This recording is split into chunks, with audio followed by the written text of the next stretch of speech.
Olá, estudante, bem-vindo ao canal. Eu sou Mac, sou técnico em eletrotécnica e formado em sistemas para a internet.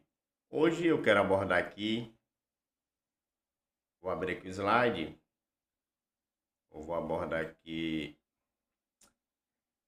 leis de Kirchhoff, os princípios básicos das leis de Kirchhoff.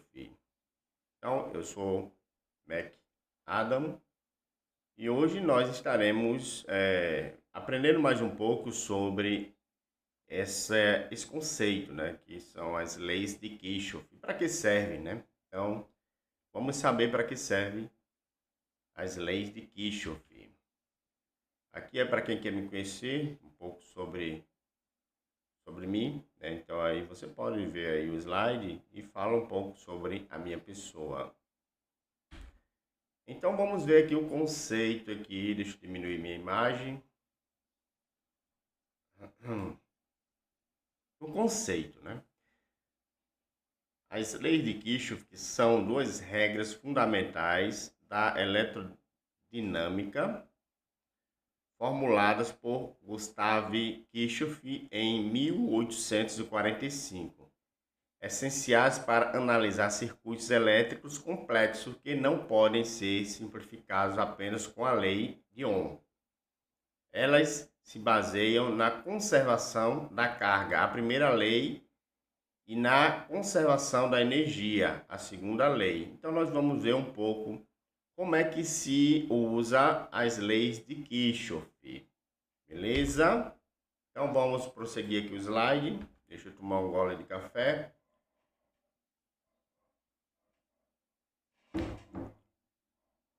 Temos aqui a primeira lei de Kirchhoff.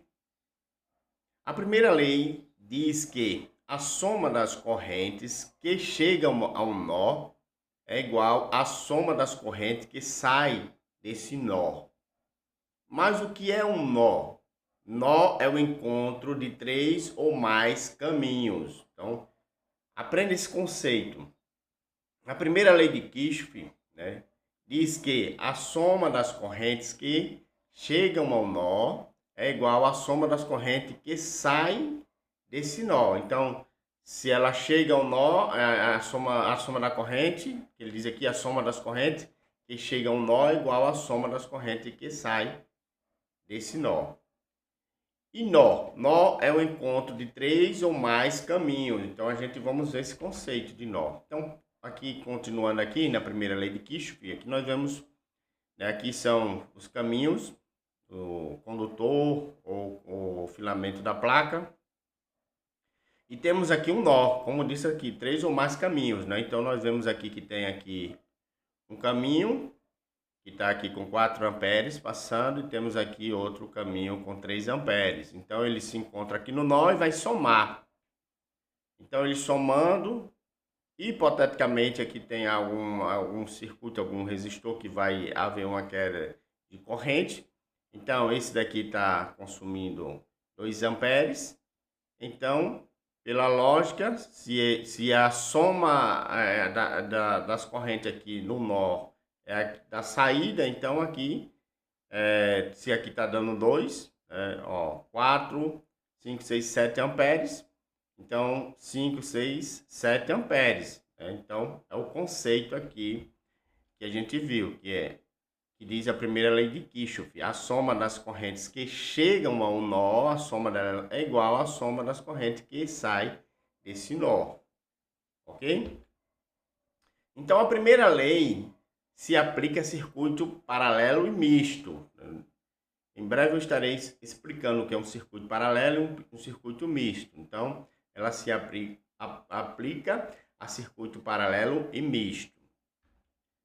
Aqui nós temos um exemplo bem simples, né? Nós temos aqui uma resistência R1, uma resistência R2 e outra resistência R3. Então nós estamos vendo aqui que aqui é um nó, né? Aqui tem um nó e aqui tem outro nó. Aqui não, aqui é uma curva do condutor que continua. Isso aqui não é nó. Tem gente que coloca a ponta aqui, mas não é correto, que aqui não é um nó. O nó é aqui, é o encontro de 3 ou mais caminhos, né? Então, esse daqui é o nó nós temos aqui um resistor, né? E temos aqui 10 amperes entrando aqui. Veja bem. Então, vai somar, né? Se está passando aqui 10 amperes, está entrando por aqui, a saída vai somar. Então, esse resistor aqui tem tá consumindo aqui 3 amperes, esse daqui 7. Então, 7, 8, 9, 10. Então, 10 amperes. Beleza? Então, é assim que funciona na primeira lei de Kirchhoff, né? Como ele disse aqui no conceito, né? A soma das correntes que chegam ao nó é igual à soma das correntes que saem desse nó. Então, a gente viu aqui o que é um nó e a gente viu aqui também como funciona, ok? Vamos agora aqui para a segunda lei de Kirchhoff. A segunda lei diz que a soma das tensões, nós falamos de corrente, então a segunda lei, a primeira fala das correntes e a segunda fala tensões. Então, a segunda lei diz que a soma das tensões de uma malha é igual à tensão da fonte dessa malha. Então, vamos aprender aqui, entender o que é malha. Mas o que é uma malha? Malha é um caminho fechado. Então, vamos ver aqui o que é uma malha. Então, aqui nós vemos uma malha, ó.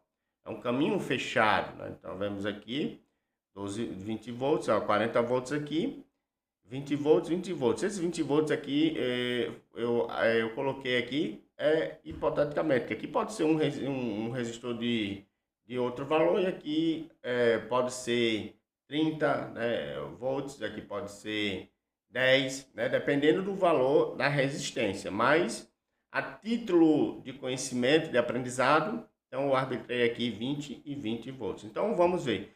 40 volts aqui, então for dividido esse resistor, eles têm a mesma resistência. Por isso que deu 20 volts aqui e 20 volts aqui. Então, nós vemos aqui uma malha, o conceito de malha. Então, o que é o conceito de uma malha, como ele diz aqui?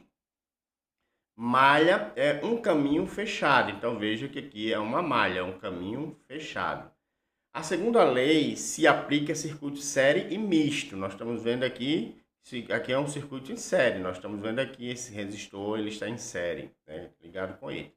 Agora vamos ver o misto, né? Ele diz aqui que essa segunda lei se aplica a circuitos série e misto, ok? Então vamos aqui. Vamos prosseguir. Deixa eu ver aqui como é que tá. Tá gravando legal. Ok. Continuando aqui na segunda lei de Kirchhoff, vamos ver aqui, foi falado de malha. O que é malha? Malha é um circuito fechado. Então, nós vemos aqui que aqui tem um circuito fechado e outro circuito fechado. Então, aqui é malha 1, a malha 1 e aqui é a malha 2, beleza? Então, a gente vê duas malhas. Mas como funciona? Vamos ver, vamos entender. Essa aqui é uma fonte de tensão contínua, positivo e negativo. Então, nós temos aqui, sobre esse resistor aqui, 40 volts. E sobre esse daqui, 60 volts. Que exatamente dá o quê? Dá 100 volts. Então, ok. Então, a alimentação, essa fonte, essa bateria, ela alimentou, veja bem, esses dois resistores. Ok, mas temos aqui mais 3 resistores, né? Então, se essa fonte aqui de 100 volts alimentou esses resistores, quem vai ser a fonte da segunda malha? Então, a fonte da segunda malha vai ser o resistor aqui, o R2. Então, o R2 é que vai ser a fonte dessa segunda malha, que vai alimentar essa segunda malha. Então, agora, se aqui foi 100, 40 volts foi para esse resistor, em 60 foi para esse, né? Então, agora, na segunda malha, vai ser 60 volts, que vai ser aqui. Vamos, hipoteticamente, vamos imaginar que esse resistor tem os mesmos valores, né? Então, por ele ter o mesmo valor, essas tensões vão ser iguais.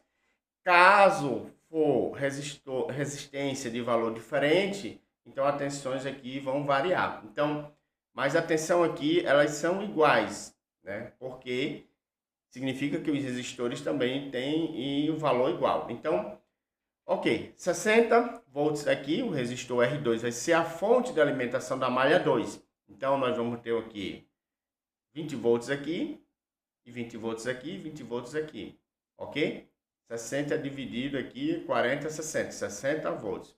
Então, como foi falado aqui no conceito da segunda lei de Kirchhoff. Então, a segunda lei diz que a soma das tensões de uma malha é igual à tensão da fonte dessa malha. Então, a soma da tensão, como ele diz aqui, né, na segunda lei de Kirchhoff, né, a soma das tensões de uma malha é igual à tensão da fonte dessa malha. Então, a soma da tensão dessa malha é igual à fonte da tensão dessa malha. Então, veja que a soma da tensão dessa malha aqui, da primeira malha, é igual à tensão da fonte. Então, a soma da tensão da segunda malha é igual à tensão da fonte, que agora o resistor R2 funciona como a fonte da segunda malha, ok? Então, aqui nós vemos o circuito misto, né? Então, que ele tem aqui, se você prestar atenção, esse resistor está em paralelo, tem alguns que estão em série, se a gente olhar aqui, e esse daqui, nós também vemos que está em série, né? Ó, esse circuito aqui, né? Então, como diz a lei de Kirchhoff, né? Então, para a segunda lei de Kirchhoff, ela serve para quê? Se aplica a circuito série e misto, né? Então, série e misto se aplica a esse circuito, a segunda lei de Kirchhoff. Beleza? Então, eu espero que você tenha entendido. Aqui é conhecimento sem muita complicação. Você vai receber o suficiente para você conseguir os seus objetivos. Então, desde já eu agradeço pela sua participação. Não deixe de se inscrever no canal e divulgar o canal. Então, obrigado por assistir esse vídeo.